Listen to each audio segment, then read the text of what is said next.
I got pregnant with my daughter Emma at 18. I lived at home and was going to college and working. When I got pregnant, my parents kicked me out and I had to move in with my ex. I dropped out of school and quit my job to take care of Emma because my ex told me he would support me. When I was 22, he was 24, he graduated law school. He told me I had to move out because he wanted to find a wife. My parents had forgiven me, so I moved in with them. We didn't have a court order, but we split custody pretty much 25//75 with me having more time. When Emma was 6, he married his now wife. She couldn't have any more kids and wanted Emma and her daughter to be sisters. Over the next 3 years, Emma spent less and less time with me. She'd throw a fit if I tried to pick her up. They gave her things I couldn't. When she was 8, she told me she hated me. I never blamed her for the lies her father put in her head, because even though I lived at home, I was in college and working and did my best to provide her for her, but obviously they could do more. They took me to court when she was 10 and surprise, the lawyer and his doctor wife with their $1 million home beat me in court. They painted me out to be this horrible parent and Emma backed them up.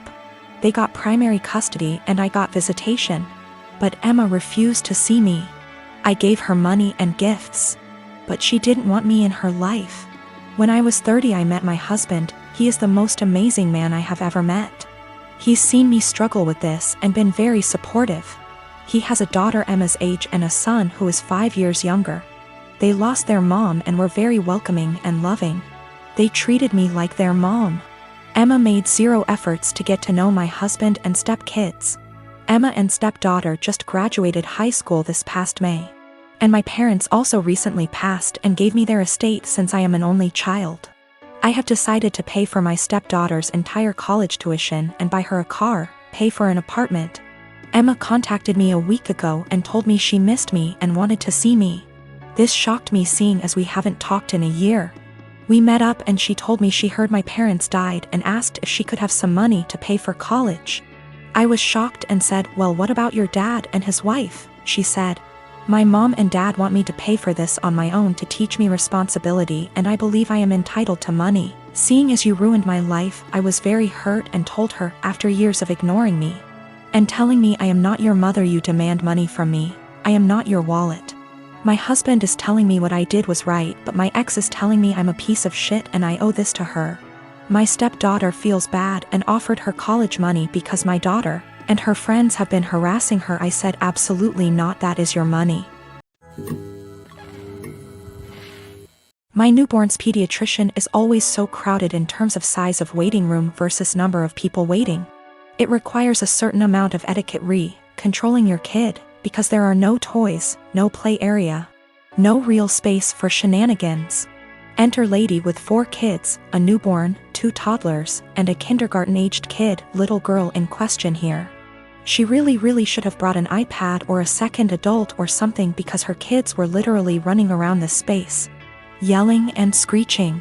The mom was oblivious to all of her kids except the newborn, who was quietly breastfeeding while mom was glued to her phone screen. Accordingly, other people were put in the awkward position of having to discipline her kids. Several people had previously tried to put her kids back in line for whatever issue, harassing their kids, being loud, whatever. Her kindergarten-aged daughter, who clearly had some kind of special needs, was absolutely enamored with my newborn and his stroller. She was asking me if she could push it around. No, she was getting super close to my newborn, stop, and was generally just being annoying. FFS at one point when I wasn't looking and was preoccupied with my own kid. She went digging in my diaper bag and throwing my stuff onto the chair and the floor. My newborn was really fussy because we were there for a sick visit and he wasn't feeling well. And I did not feel like entertaining some strange kid. I tried being polite about it. "Sweetie, where's your mommy?" Points to mom, ma'am. Points to kid. The lady would call her kid back, but the kid just kept coming back to me. Rinse and repeat. I told her she needed to stay with her mom.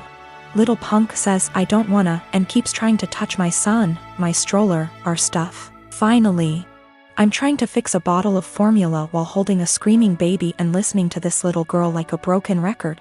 "Why is your baby crying? Why is your baby crying? Make him stop." I don't like that, and her annoying self knocks my bottle of formula off the table and into my stroller. So now I'm out formula, kid still screaming, and I have a huge mess that I don't have a great way to clean up. I'm at my wit's end. I raise my voice at this kid. Look what you did. I am not your babysitter. You are bothering me. Get out of my face. People looked at me like I was the biggest on earth. A lady speaking Spanish actually did call me a. The little girl starts crying.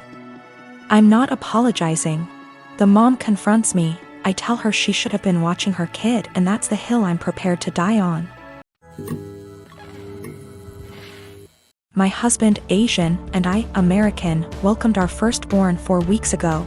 The baby is healthy, thank God, but I'm exhausted, haven't fixed my hair, barely able to shower and cannot sleep. My husband's family had been pressuring us to visit to meet the baby. I tried to hold them off as much as I could, but yesterday, I was surprised to find them standing on the porch. Turns out hubby invited them for dinner. I was embarrassed and felt like I wasn't ready for visitors, judgmental ones at that, cause the house was a mess, y'all. Anyways, my husband sat with them while I fed my son. Then later I asked my husband if we should order takeout for dinner. He said no, because his parents would find this rude and unwelcoming. He suggested that I go inside the kitchen and prepare something, anything long as it's homemade. I said fine, then went and made some mac and cheese.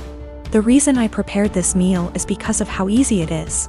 Once I served the family, my husband's mom looked at me and was appalled. I noticed something was wrong. She asked if I really found it appropriate to serve her and the family mac and cheese.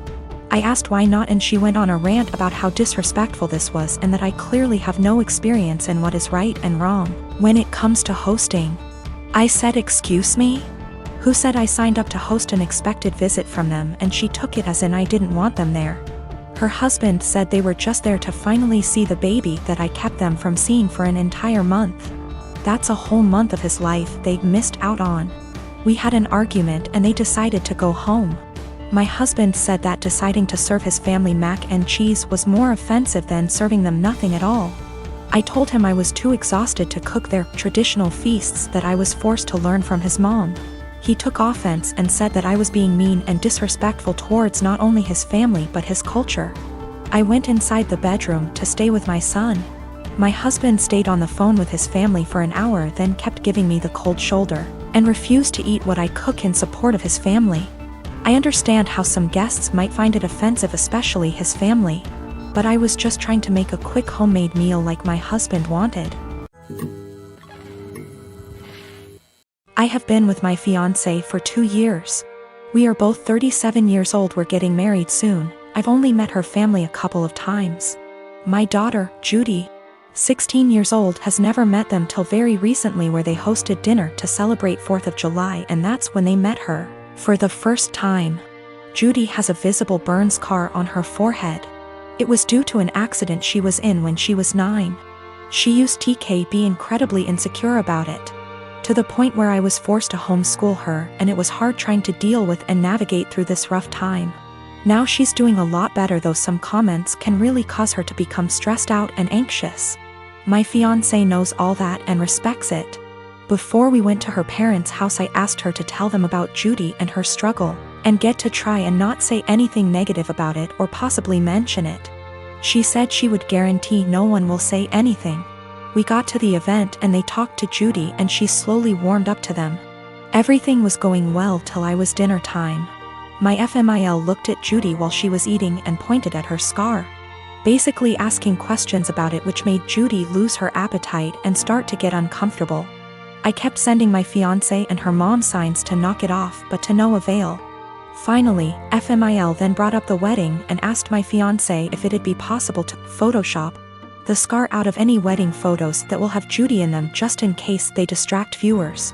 I was dumbfounded. Fiancé said nothing, just stared casually while nodding. I looked at Judy and it was clear this got to her. I leaned closer and asked if she was feeling uncomfortable and that we could leave if the answer was yes. She took her time, then nodded and said, yes, I'm feeling uncomfortable right now. I got up and told her to get ready cause we were leaving. My fiancé, her mom and the family started insisting we finish dinner and stay, but I refused. I took Judy and got in the car and left before even talking to my fiancé. Obviously, she was pissed. She called and was angry, talking about how I disrespected her parents by taking Judy and leaving in the middle of dinner and not even saying goodbye. I told her that Judy was feeling uncomfortable with Mills' comments and questions. She said Judy overreacted and is in need to go back to therapy if a simple mention of her scar caused her to react that way. I got tired of arguing and asked her to give us some time, but she went on me and said that I have no respect for her and her family, and that what I did was irrational, and now she won't speak to me till I clear things up with her family, after ruining their celebratory dinner.